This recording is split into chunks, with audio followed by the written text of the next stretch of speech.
Leading a small group can be a lot of fun, but we understand if there are some anxieties accompanied with this. The two that we hear the most often are, what do I do when nobody is talking?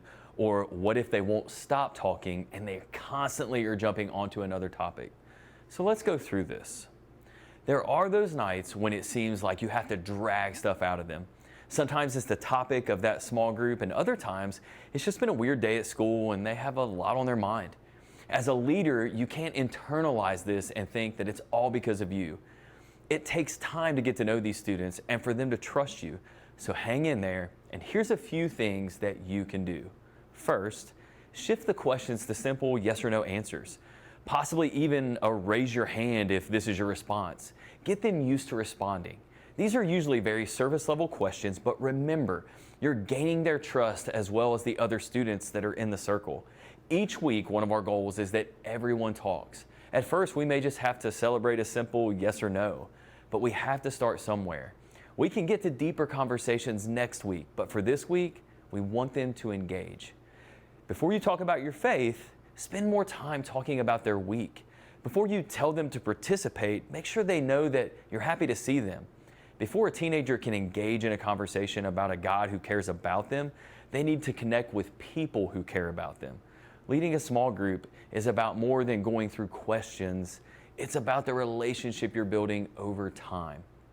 And it may get to where they just lock up and you can't even get a yes or no, let alone a hand raise out of them. This sounds like your worst nightmare come true, but really, it's not that bad. If it happens, throw away the questions for that night and get them talking about them. My favorite questions in this situation is something like, what's the hardest thing about being a Christian? Or phrase it in a way that says, what do you like least about being a Christian? Everyone has a response for that, because if we didn't, we'd all be super Christians and answering the other questions.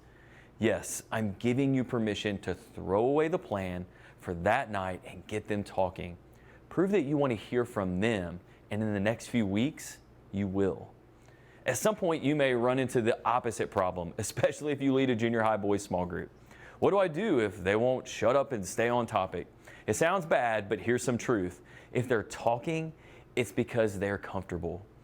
They're comfortable with you and the other students in the group. This is a good thing. However, you can't let them hijack your group for that night. So what do? Well, first, steer the conversation they're having. Play off of what they're talking about. If they answer a question and it takes you a little off topic, but it's still good stuff, go with it.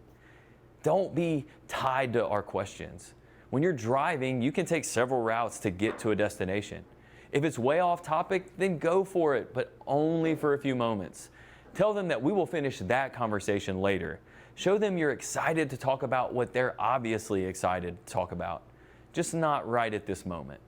When you show that you care about what they care about, they'll let you lead them. You can invite them to come early to groups so that you can have the discussion about that game or movie or music or sports team.